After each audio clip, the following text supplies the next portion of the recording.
Bom dia, pessoal. Vamos chegando. Mais um dia de estudo. Mais um domingo. Estamos chegando já no fim aqui do nosso livro Pensamento e Vida. Foi uma bela de uma jornada. O ano todo, né? A partir de março, se eu não me engano, começamos a fazer os estudos, março ou abril. Bom dia. Bom dia, Ivanir. E já estamos chegando aí nos finalmente, né? Capítulo 29 hoje, morte. Semana que vem, não sei se vai dar tempo de terminar hoje, acho que não. Semana que vem, se der tudo certo, a gente termina esse capítulo, fica mais um, né? O último, o derradeiro. Bom dia, vamos iniciar com uma prece então? Pedindo a Jesus, mestre amigo, que nos ajude, nos intua, nos ampare em nossas dificuldades, que possamos compreender bem as palavras que aqui serão proferidas, que possamos utilizá-las em nossas vidas comuns, a nosso critério, claro, mas, Senhor, pedimos sempre as suas bênçãos para as nossas vidas, para a nossa caminhada. Obrigado, Senhor Jesus. Obrigado, amigos espirituais que nos ajudam. Estejam conosco hoje e sempre, que assim seja. Bom, pessoal, vamos lá? Capítulo 29 do livro Pensamento e Vida, morte. O Emmanuel, logo no primeiro parágrafo, e esse não é por acaso, que no capítulo 29, esse que a gente vai estudar hoje, o primeiro parágrafo ele é muito comprido, assim, ele é bem comprido. Nós entendemos que nesse capítulo 29, o Emmanuel ele preparou todo o livro para chegar aqui agora, né? Para nos demonstrar que a morte do corpo físico, né? A morte aparente, porque o espírito ele segue a jornada dele, a morte ela é simplesmente uma passagem, né, para outra vida. É isso que a gente aprende, né, para a vida verdadeira do espírito. Mas o período que compreende ali a pré-morte, né, do corpo físico, a morte propriamente dita, que é o desligamento dos laços entre espírito e corpo, e depois a tomada de consciência do espírito, esse período que pode ser um período curto, né, ou pode ser um período muito longo, é impossível dizer, ele traz uma somatória. Esse é o mote do capítulo que o Emmanuel traz para a gente aqui no fim do livro. É uma somatória, como todo livro é. É isso que a gente está querendo dizer. Desde o início, o Emmanuel vem preparando a gente para esse estudo, dizendo que no momento da morte, no momento da separação do corpo físico e do espírito, ali nós temos um subtotal, né? Tudo que a gente pensa, vive, tudo que a gente sente, tudo que a gente carregou, né, na vida, todas as aflições, todas as coisas boas, todos os amores, todas as amarguras, tudo que a gente carregou, ali aparece muito vivo, nesse período que compreende um pouco antes, o durante o desligamento e o pós-desligamento, que é o renascimento para a vida espiritual, e isso depende muito da tomada de consciência do espírito. Espíritos bem preparados têm uma tomada de consciência muito rápida, né? A gente sabe disso porque a doutrina é repleta de exemplos desse tipo, né? A própria Revista Espírita tem revelações de conversas que Allan Kardec teve nos atendimentos fraternos que ele fazia, né? Nos atendimentos mediúnicos que ele fazia lá na Sociedade Espírita de Paris. Nós temos no Céu e Inferno também referências a esses estudos, a essas conversas, a esses contatos de Allan Kardec, dos médiums, né, com os espíritos, dizendo que a tomada de consciência após a morte, ela demanda muito esforço para alguns, que pouco se esforçaram na vida, olha só, e pouco esforço para outros que muito se esforçaram na vida. Então, a diferença é essa, né? Os espíritos que tomaram consciência antes de que a vida continua após a morte e que eu vou me preparar para isso, porque isso é inevitável, né? A morte do corpo físico é inevitável, meus amigos, é a única certeza que nós temos. A gente veio e tem um ticket de volta. Quando vai ser? Impossível dizer. Muito bem, mas o Emmanuel prepara o livro todo para chegar nesse momento. E ele diz assim, ó: sendo a mente o espelho da vida, lembra? Ele abre o livro assim. Olha como é realmente a somatória. Ele chegou nesse capítulo e preparou todo o livro. Foram 28 capítulos preparados para chegar aqui. Sendo a mente o espelho da vida, é assim que ele abre o livro. Vamos recordar? Capítulo 1, o espelho da vida. A mente é o espelho da vida em toda parte. Inclusive nos estudos que a gente fez presencial desse livro, a gente estava mais ou menos capítulo 20, se eu não me engano, né? Ivanir vai lembrar bem. A gente estava lá por talvez 18, Sociedade, eu não me recordo, mais ou menos na metade do livro. A Ivanir demorou, acho que umas 4 ou 5 semanas nessa frase: a mente é o espelho da vida em toda parte. O tanto que isso é importante, né? E o Emmanuel abre assim: sendo a mente o espelho da vida, entenderemos sem dificuldade que na morte lhe prevalecem na face as imagens mais profundamente esculpidas por nosso desejo. O desejo que a gente manteve na vida, né? O foco principal das nossas atenções, aonde nós guardamos o nosso tesouro, mensagem de Jesus. Esse foco, essa reflexão, a gente passa e continua tendo na morte. Na verdade, a morte do corpo físico é para o espírito uma grande revelação, né? Quem ele de fato era, né? Quem nós somos. A gente vai descobrir no momento da nossa passagem, né? A tomada de consciência é basicamente assim: tudo que foi proposto e planejado antes da reencarnação e tudo que foi aprimorado e desenvolvido durante a reencarnação. Esse aproveitamento, essa medida, essa balança, a gente toma consciência dela depois da morte. Por isso que é espelho da vida. E por isso que são as imagens que refletimos, impulsionadas pelo nosso desejo, à custa da reflexão reiterada, de modo intenso. Intenso. Olha só, gente. Vem intenso. Por quê? Porque o espírito não esconde a real situação dele. Nem para ele mesmo e nem para os outros. A gente não tem dúvida depois da morte. Quando a gente já ouviu falar do êxtase, né? Já ouviram falar do êxtase? O êxtase é uma das emancipações da alma. Emancipação é quando a alma ganha liberdade. A gente vai falar disso agora, tá? O sono, os sonhos, eles são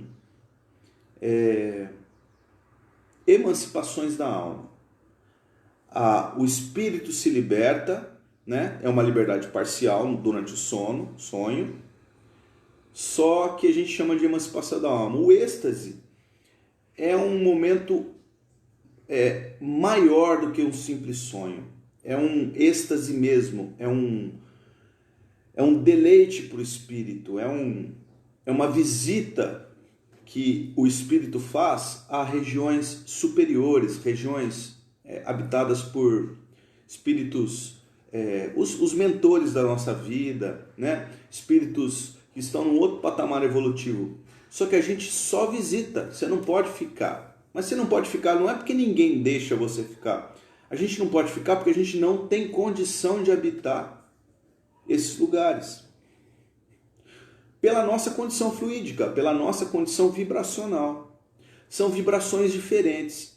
Do mesmo jeito, quando a gente entra num determinado comércio, uma casa qualquer coisa, gente. A gente entra num lugar e a gente não se sente bem pela fluidez, né,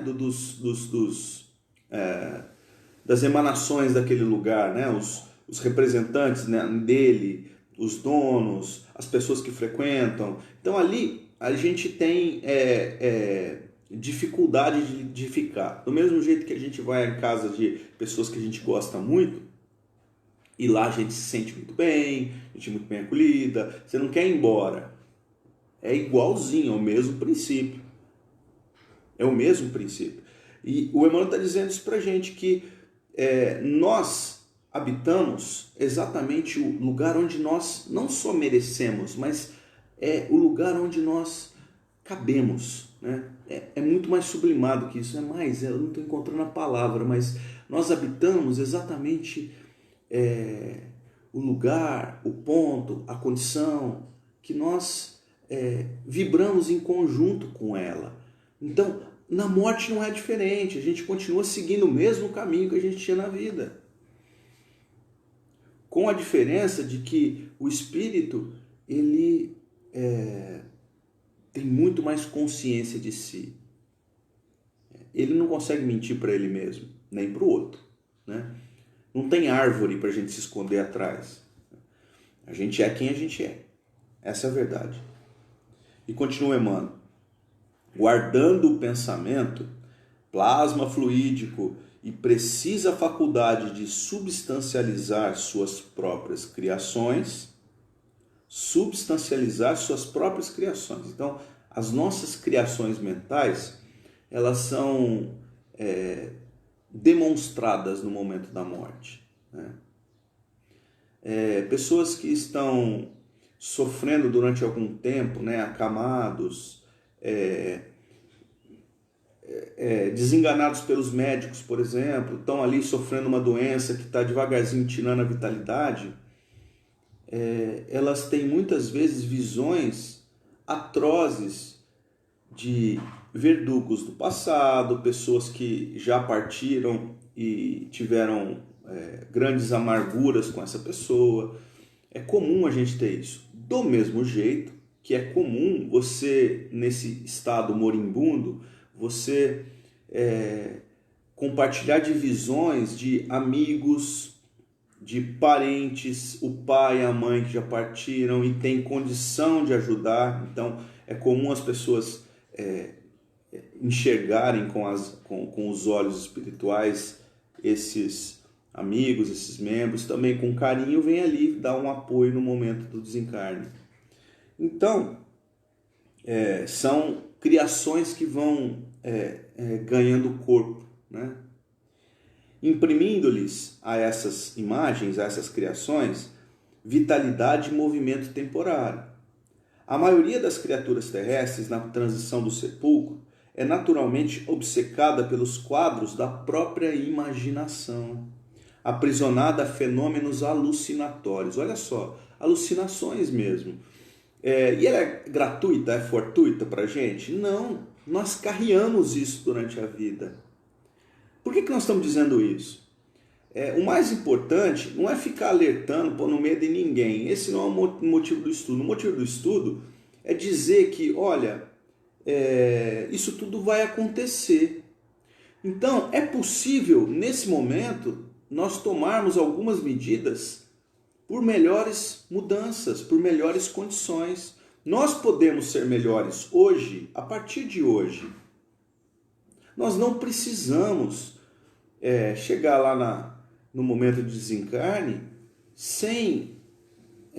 não precisamos não. A gente pode chegar em melhores condições. Mesmo que seja daqui a um mês.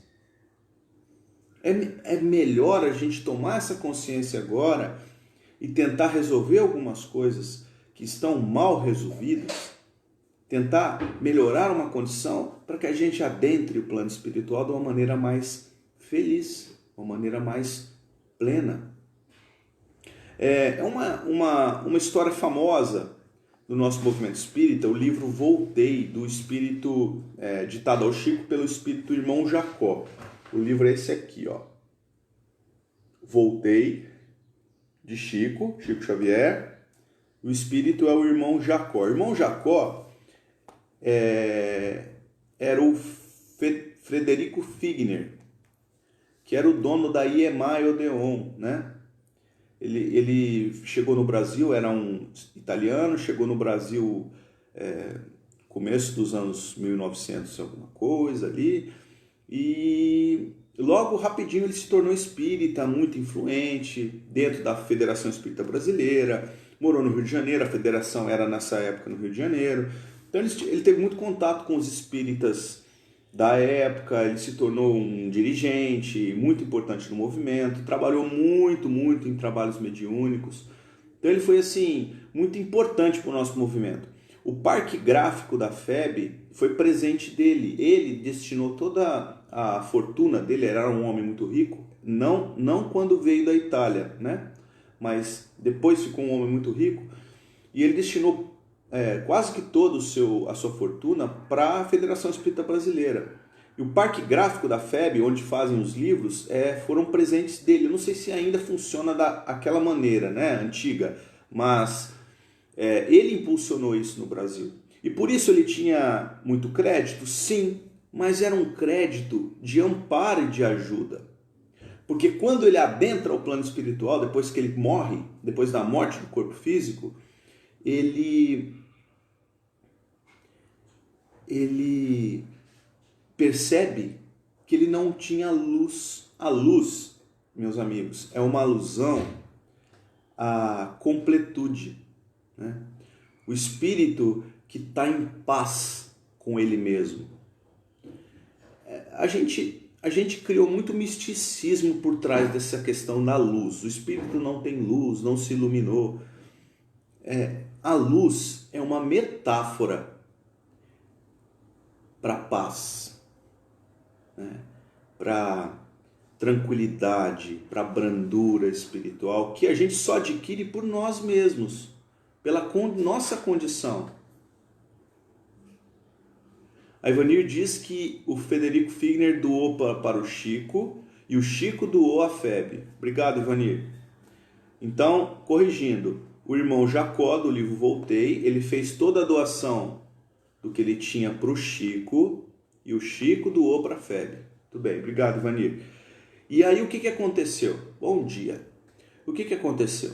Ele chegou lá e percebeu que ele não tinha luz, ele não tinha paz, que tudo que ele tinha feito durante a vida teve importância? Sim, mas não foi aquela importância que ele imaginava. E o despertar foi doloroso. Ele teve ali, o livro ele conta exatamente isso, foi um despertar muito doloroso. Ele teve uma caminhada muito longa até ele perceber que ele tinha que mudar por dentro, né? Que ele tinha que se motivar por dentro. A ajuda não era dos outros ajudando, ele não podia ser um intermediário para o bem do próximo. Ele mesmo deveria ser o bem para o próximo. Isso tudo é um exemplo para a gente. O que a gente faz com isso? Lê o livro e acha o máximo que leu mais um livro, né? Eu li tantos livros espíritas na minha vida. Não, eu leio e falo assim, puxa vida, eu também posso melhorar. Mas eu já sei dessa informação, então eu vou melhorar agora. Eu vou fazer o bem agora. para que quando aconteça a minha desencarnação, e vai acontecer, é uma das únicas verdades, é talvez a única verdade da vida, é a única certeza da vida, quando acontecer comigo, eu já estou mais bem preparado porque eu já sabia que isso ia acontecer. Então, o motivo do estudo é esse. Então, continua Emmanuel, né, a respeito da nossa tomada de consciência. Ele fala aqui dos fenômenos alucinatórios, né? E os fenômenos alucinatórios também acontecem, segundo o Emmanuel, qual acontece no sono comum, dentro do qual, na maioria das circunstâncias, a individualidade reencarnada, em vez de retirar-se do aparelho físico, descansa em conexão com ele mesmo, sofrendo os reflexos das sensações primárias a que ainda se ajusta. É assim, gente. Isso aqui é um pouco mais complexo. Durante o sono, né, quando a gente dorme, o espírito se liberta. Ok? Até aí não tem dificuldade, né? Ou sim, ou não. A gente chama de emancipação da alma. É uma das qualidades da emancipação da alma. O espírito se liberta durante o sono. Agora, ele pode se libertar, o espírito, e ficar ali do ladinho. Entendeu? Só do lado da cama. Vivendo se lembrando, né? E tendo alucinações, como diz o Emmanuel, psíquicas, que advêm da própria mente. Como se ele fosse em outros lugares, como se ele discutisse com as pessoas, como se ele estivesse em relação com um, com outro. Ali, do lado da cama, a própria mente plasma isso. Ou ele se liberta e vai aonde ele deseja, né? Ligações do corpo físico com o espírito, que a gente chama de laços fluídicos. Tem gente que fala que é cordão de prata e muda o jeito de falar, mas é a mesma coisa. Então, o espírito os liames se afrouxam, segundo o Livro dos Espíritos, né? Questões de 400 a 412. Quem gosta de estudar, tá tudo lá sobre o sono e os sonhos.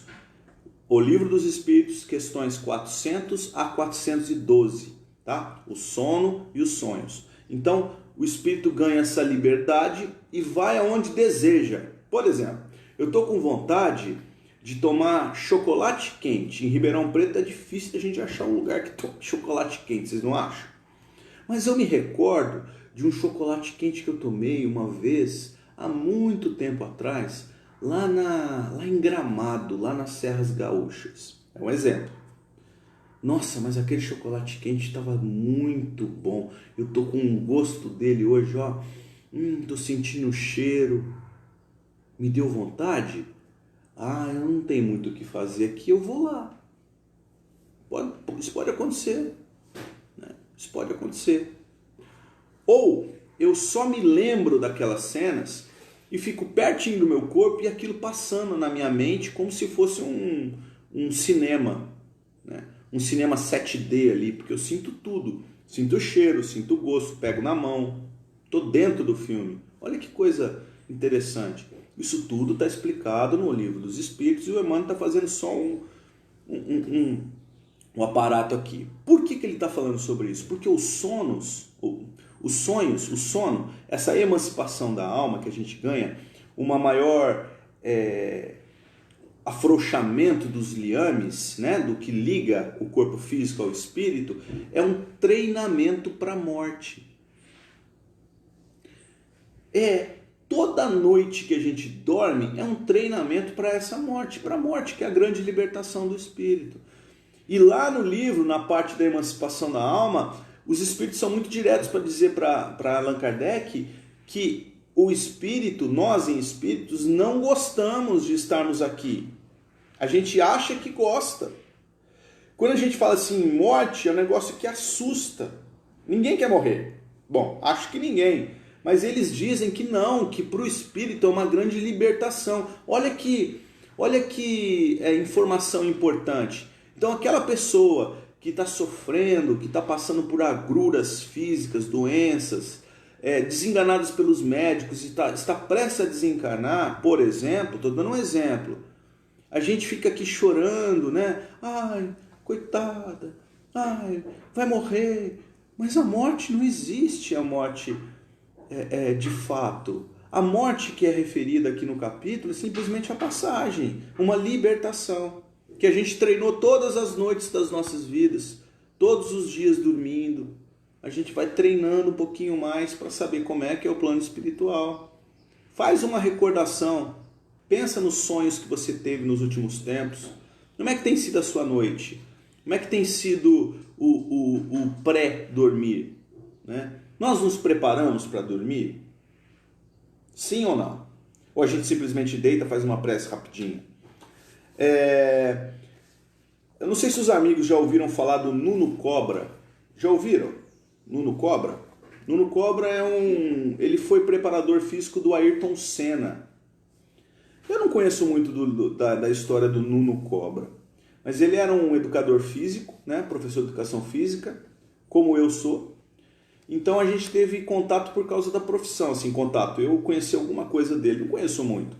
Mas ele tem um livro que ele escreveu, ou um artigo, juntamente com o filho, que também é da área, e ele dizia do potencial das pessoas, algumas coisas que as pessoas, ou os atletas, ou o que seja, podem fazer para melhorar a condição, né, a máximo desempenho deles na parte física, tá? Na parte de desenvolvimento físico. E a gente está falando de físico aqui, né, gente? A morte é física. Bom, e o Nuno Cobra, eu me recordo que um dos pontos principais, gente, olha só, um dos pontos principais, ele não fala em nenhum momento sobre espiritualidade, sobre questões desse tipo. São questões puramente físicas, que fazem referência ao corpo, tá? E uma das coisas principais que ele elencava ali dentro do ensinamento que ele estava trazendo, daquele livro, daquilo tudo ali, era noites bem dormidas. Então ele dizia que era fundamental as pessoas dormirem bem. E aí ele não só dizia isso, mas ele trazia ali todo o aparato de conhecimento dele para dizer assim, olha, você se prepara para dormir? Como é o pré-sono? O que você faz? Você toma um banho relaxante, você prepara a sua mente para uma noite de descanso, você diminui a intensidade da luz dentro da sua casa, olha as perguntas que ele fazia, você assiste programas na televisão que nos deixam agitados, muito agitados, esses filmes de aventura. Então, tudo isso aí é preciso repensar para que tenha uma noite boa de sono. Tudo que nos agita para o mundo físico, né, deveria ser diminuído no período da noite, no pré-sono, para que a emancipação da alma ocorresse de uma forma mais branda, mais tranquila, e o espírito tivesse uma consciência maior ali daquele momento tão importante para a gente. Percebendo?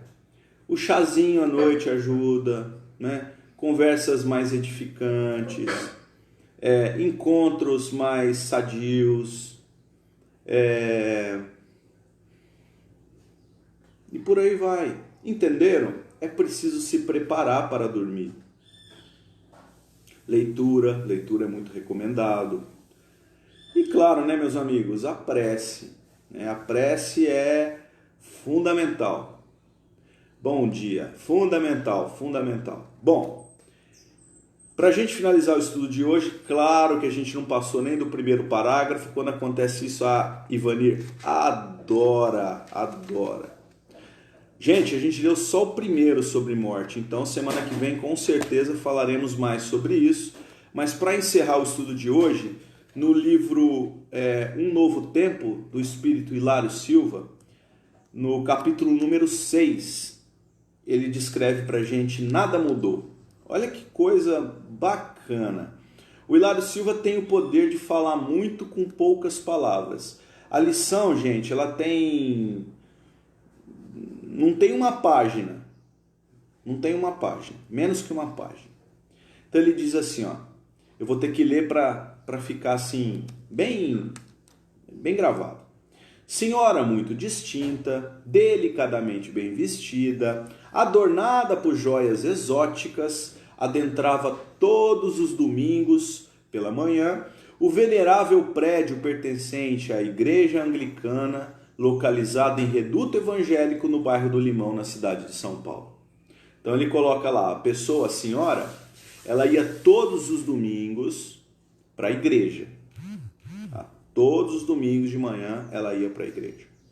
Pontualmente, às 7h45, chegava a Mirtes, a igreja do pastor Lupércio, todos os domingos. Então ele frisa mais uma vez, todos os domingos a Mirtes ia para a igreja. Confabulavam com os colegas, ela nunca se atrasa. Ou seja, ela não só ia, como ela era extremamente pontual. Certo dia, muitos irmãos de crença, que se acostumaram por anos a revê-la semanalmente, notaram sua falta. Claro, você vai para um lugar todos os dias, né? No mesmo horário, inclusive, ou todas as semanas, no mesmo horário. Aí o dia que você não vai, todo mundo sente sua falta. Bom, é para ser assim, né? A notícia veio ligeira. Após o culto, todos se compadeceram com a informação triste que chegara de parentes próximos. Uma informação. Chegou lá a notícia. Dona Mirtes acaba de morrer. E por esse motivo, não comparecer à congregação naquele dia. Então, ela faltou, né? Ela não foi o que ela fazia como hábito, né? Todos os domingos, às 7h45, chegava a Dona Mirtes lá na igreja. Ela não foi, o pessoal notou a falta e logo chegou a notícia. Dona Mirtes morreu. E por esse motivo não comparecer à congregação naquele dia. Em verdade, os olhos traíram a todos. Mirtes não só foi ao culto, como cantou, louvou e congregou, como desde sempre. Não percebera sua passagem para o mundo dos espíritos. Sentara no mesmo banco, conversara com as mesmas pessoas e não perdera o horário. Às 7h45 pontualmente daquele domingo, subira a escadaria e passara pelo portão largo sem perceber nada da vida nova. Nada mudou. O Hilário é sensacional. Eu sou fã do Hilário. Nada mudou. Então, amigos, a história é muito pertinente ao nosso estudo, né? Depois da morte, nada vai mudar. O que a gente está fazendo aqui hoje, muito provavelmente a gente vai continuar fazendo após a morte. Isso é um problema? Depende do que a gente está fazendo. Fica a reflexão para todo mundo aqui. Bom domingo para você. Espero vocês domingo que vem para a gente continuar os nossos estudos. A gente continua nesse capítulo tão bacana que fala de um momento que todo mundo vai passar. Né? Bacana porque a gente vai conhecer. Quando a gente conhece, a gente se liberta. Conhecereis a verdade vos libertará. Beijos. Obrigado.